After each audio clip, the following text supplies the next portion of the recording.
जैसे हमारी अवस्था है, आज हम बचपन में हैं, कल जवानी में हैं, फिर बुढ़ापा में होंगे, फिर हम मृत्यु अवस्था में प्राप्त हो जाते हैं। लेकिन भगवान का जो स्वरूप है वो बाल्यावस्था में भी उसी प्रकार है, युवावस्था में उसी प्रकार है, और शरीर का त्यागने के बाद भी वो उसी तरह से उनकी आभा दिव्यता विद्वान रहती है, जिस प्रकार उन्होंने पदार्पण किया था और जिस प्रकार उन्होंने विसर्जन किया था। भगवान श्री कृष्ण ने अगर माँ जमुना को चुना, इस स्थान को चुना, या उन्होंने क्रीड़ा की, जल विहार किया, या उन्होंने अपनी दिव्य आभा दी, अपना स्पर्श किया, अपने चरण डाले, स्पर्श किया, तो इसका जो महत्व है, जब तक ये ब्रह्मांड रहेगा, पृथ्वी रहेगी, ये उसी प्रकार से रहेगा। इसमें किंचित भी इसमें कमी नहीं है। जो बाहरी गंदगी की बात है वो बाहरी परिवेश से संबंधित रखती है, वातावरण से संबंधित रखती है, सरकार से संबंधित रखती है, वहाँ का जो समिति है, वहाँ का जो इसको संचालन करने वाला विभाग है, उससे संबंधित है कि इसके बाहरी क्रियाकलाप को, इस पवित्र स्थान को, जिसका महत्व इस ब्रह्मांड में और कहीं भी नहीं मिलता, जहाँ भगवान विष्णु ने स्वयं इतने वर्षों आके रहा हो, जल क्रीड़ा की हो, उसमें स्नान किया हो, उसमें नाना प्रकार की अपनी दिव्य आभा दी हो, उस स्थान का जो दिव्यता महत्व है, जो आभा युक्त महत्व है, वो कभी भी कम नहीं होगा। जैसे जैसे सृष्टि का लोप होगा, लेकिन इसकी जो दिव्यता है, जो आभा है, वो सदैव उसी प्रकार रहेगी। जो आपको नजर आता है जल साफ नहीं है, या मकान अच्छे नहीं हैं,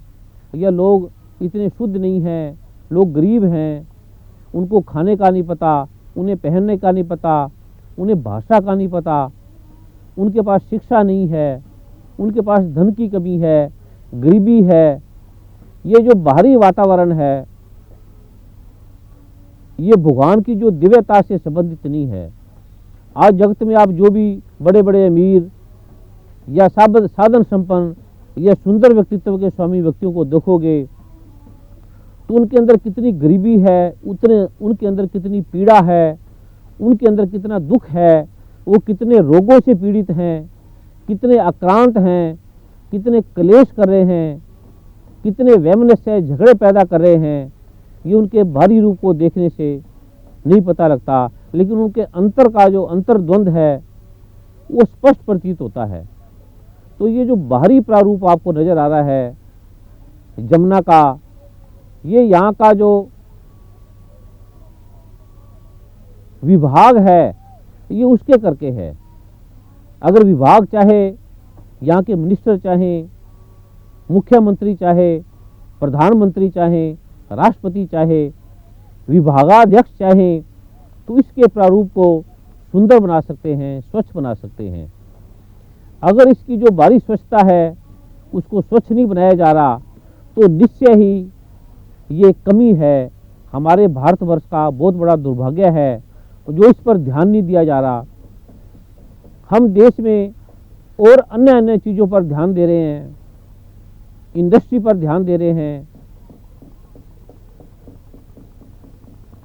शिक्षा पर ध्यान दे रहे हैं, सड़कों पर ध्यान दे रहे हैं, नई खोजों पर ध्यान दे रहे हैं,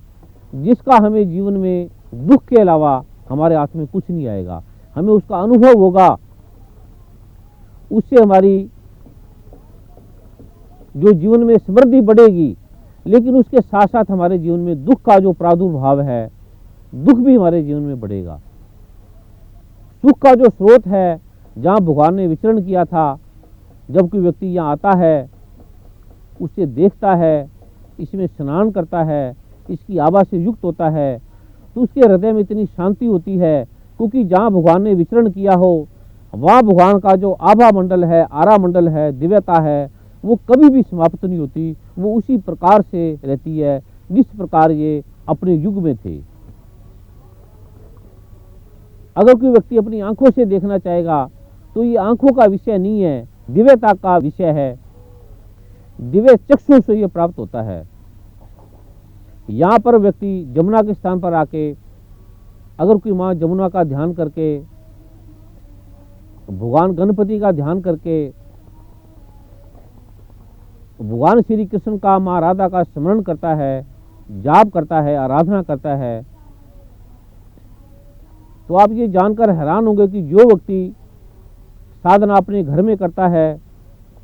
उसका करोड़ों करोड़ों गुना जो लाभ है, फल है, वो इसके किनारे पर करने से होता है। क्योंकि यहाँ भगवान की जो दिव्यता है वो स्वयं प्रस्फुटित होती है, उसका स्वयं प्रकटीकरण होता है। जैसे कोई व्यक्ति बुद्धि से देखेगा इसको तो बुद्धि की समझ से परे का विषय है। ये जो जमुना है, माँ है, जैसे हमारी माँ है, अगर वो युवावस्था में है या बुढ़ापे में है तो हमारे हृदय में उसका कोई प्रभाव कम नहीं हो जाता कि माँ बूढ़ी होगी या माँ बीमार है। हमारे लिए वो माँ ही माँ रहती है। जो पुत्र ऐसा सोचता है कि मेरी माँ जब जवान थी, सुंदर थी, तब तो मेरी माँ थी, अच्छी थी, अब मेरी माँ जब रोगग्रस्त है, दुखी है, पीड़ित है, अब मेरी माँ नहीं रही, अब उसमें वो मातृत्व तो नहीं रहा, अब उसमें वो माँ का गुण नहीं रहा, तो ये बच्चे की विशालता का, प्रखरता का प्रतीक नहीं है। जब हम साधारण माँ को भी अच्छा बुरा नहीं लेते, माँ ही लेते हैं, चाहे वो किसी रूप में हो, बल्कि माँ जब दुखी अवस्था में होती है, पीड़ित अवस्था में होती है, रोगग्रस्त होती है, तो हमारे हृदय में और अधिक करुणा आती है, माँ के प्रति प्रेम आता है, स्नेह आता है, माँ के प्रति ममता का भाव आता है, माँ के प्रति दिव्यता का भाव आता है। इसी तरह जब ये माँ जमुना इस वातावरण में, इस परिवेश में हमें प्रतीत हो रही है तो ये हमारे हृदय में निश्चय ही इस पे विचार करना चाहिए कि हम अपने बच्चों पर कितना ध्यान देते हैं, शिक्षा पर कितना ध्यान देते हैं। अगर कोई व्यक्ति अपने बच्चों पर ध्यान दे, उन्हें पढ़ाई लिखाए और अपनी जो पीड़ित माँ है, दुखी माँ है, उसकी तरफ वो ध्यान ना दे, उन्हें पीड़ा में पड़ा रहने दे,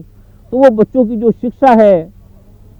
बच्चों पर जो उसका असर है, जो प्रभाव है, बच्चों पर वो जो इतना धन खर्च कर रहा है, वो अर्थ नहीं रखती, वो अर्थहीन है। अगर कोई पिता अपने बच्चों के साथ साथ अपने माता पिता का भी ध्यान रखता है, माता पिता से भी, क्योंकि माँ का जो बदला है वो इस पृथ्वी पे कोई भी मानव ना दे पाया है, ना किसी भी रूप में दे सकेगा, चाहे वो पूरे ब्रह्मांड का ज्ञाता हो जाए, विद्वान हो जाए, स्वामी हो जाए। वो माता पिता का जो बोझ है, जो कर्ज है, जो प्रेम है, वो किसी भी रूप में कोई भी व्यक्ति उसको नहीं उतार सकता। ऐसे सभी धर्म ग्रंथों का सार है और दिव्य ऋषि मुनियों का भी सार है, और ये प्रत्यक्ष भी है। जब हम अपनी माँ का ध्यान रखते हैं तो जमुना माँ से बढ़ के, गंगा माँ से बढ़ के और कौन माँ होगी, जिनकी आभा से, जिनके दर्शन मात्र से जन्मों जन्मों के रोगों का अंत होता है। अगर कोई आदमी मानसिक अवसाद से ग्रस्त है, उसके हृदय में शोथ है या उसके मस्तिष्क में अवरोध है, शोथ है, उसके पिट्यूटरी ग्लैंड पर, पीयूष ग्रंथि पर वो तनाव से ग्रस्त है, अगर वो सिर्फ एक दिन के लिए माँ जमुना के किनारे पर आकर ओम नमो भगते वासुदेवाय या ओम रीम का ये स्मरण करता है माँ जमुना के किनारे आके, या ओम दंग दुर्गाय नमः इसका स्मरण करता है, इसका ध्यान करता है, तो इसकी दिव्यता आभा से वो देखकर हैरान हो जाएगा कि केवल एक दिन के, हालांकि व्यक्ति भ्रमण करने के लिए नाना प्रकार के स्थानों में जाते हैं, यात्रा करते हैं, धन खर्च करते हैं, अमेरिका, कनाडा, यूरोप, अनंत देशों में अपने सुख के लिए, शांति के लिए परिवार के साथ यात्रा करते हैं, मगर जो उन्हें वहाँ से मिलता है उससे अनंत गुना ज़्यादा वो यहाँ आकर केवल एक दिन के स्मरण जाप से वो अनुभव कर सकते हैं कि उनके शरीर में कितनी शक्ति आ गई है, उनके शरीर में कितनी दिव्यता आ गई है, उनका जो मानसिक प्रदा था, क्लेश था, वो समाप्त हो गया है। ऐसी ऐसी माँ जमुना की दिव्यता है, भगवान श्री कृष्ण का ऐसा ऐसा प्रभाव है। तो जो व्यक्ति इसकी दिव्यता को जानते हैं, उनके लिए ये बाहरी रूप से मैली हो जाए या साफ ना हो उसका अर्थ नहीं रहता, लेकिन बाहरी रूप से अगर साफ हो तो अति कल्याणकारी है, अति उत्तम है। ये हमारे देश के लिए, हमारे देश के जो विभागाध्यक्ष हैं, प्रधानमंत्री हैं, राष्ट्रपति हैं, मुख्यमंत्री हैं, या जो इस विषय से संबंधित नेतागण हैं, उनके लिए ये बड़े सम्मान की बात है। और जो इस पर ऐसा ध्यान देंगे वो नेता भी पूरे जीवन सुख पाएंगे, उनका परिवार भी सुख पाएगा और वो भारत में निश्चय ही गौरवमयी घटना का प्रतीक होगा। तो इस पर ध्यान देना चाहिए। ये हमारे देश के नेताओं के लिए बड़े कल्याण की बात है, उनके सुख की बात है। तो प्रभु करे माँ जमुना का ये जो प्रसाद है ये सारे जगत को, सारे संसार को मिले और इसकी दिव्यता आभा है, इसका जो प्रारूप है वो अति सुंदर बने। ये ऐसा हम भगवान श्री कृष्ण से, माँ जमुना से प्रार्थना करते हैं कि हमारे देश के जो नेता हैं उनके हृदय में विराजमान होकर वो अपने इस जो बाहरी रूप है उसे भी सुंदरता प्रदान करें। हम ऐसी भगवान श्री कृष्ण माँ जमुना के चरणों में प्रार्थना करते हैं। परम पूज्य महाब्रह्म ऋषि श्री कुमार स्वामी जी नामक कल्पवृक्ष ने भारत में ही नहीं पूरे विश्व को अपनी कृपाओं से कृतार्थ किया।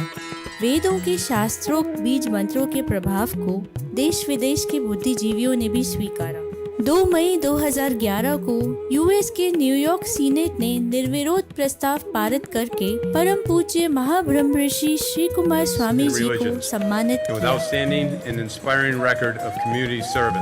On the resolution, all in favor signify by saying aye. Opposed? The resolution is adopted. Nassau county के असेंबली हॉल में आयोजित एक भव्य समारोह में सीनेट में निर्विरोध प्रस्ताव पारित करके 29 अप्रैल को ब्रह्मर्षि श्री कुमार स्वामी जी डे घोषित किया गया। इस प्रकार देश विदेशों की सांसदों ने कृतज्ञ भाव से अनेकों पुरस्कार, angel of humanity, pride of world, happiness, health and piece ambassador award इत्यादि से सम्मानित किया। विश्व के शक्तिशाली देशों ने अंततः बीज मंत्रों की सनातन शक्ति को स्वीकार कर ही लिया। परम पूज्य महाब्रह्म ऋषि श्री कुमार स्वामी जी केवल आध्यात्म से ही नहीं वरन दैवव्य पार्श्व चिकित्सा और अभिमंत्रित औषधियों से भी असाध्य रोगों का निवारण करते हैं, जिसका आधुनिक मेडिकल साइंस के पास कोई इलाज नहीं है। परम पूज्य महाब्रह्म ऋषि श्री कुमार स्वामी जी को लोगों के चित्र देखकर रोग विश्लेषण एवं उनके समाधान हेतु all India Hakim Ajmal Khan award और बेस्ट आयुर्वेदिक फिजिशियन अवार्ड से भी सम्मानित किया गया।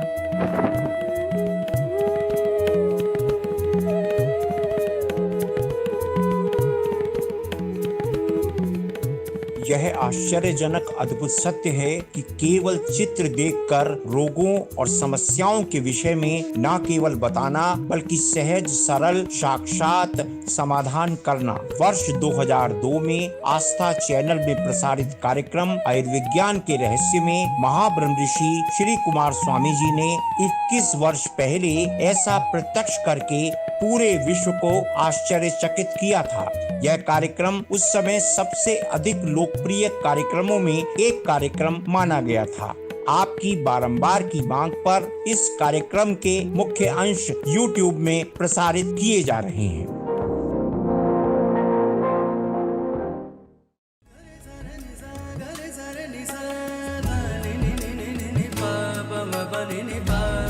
सा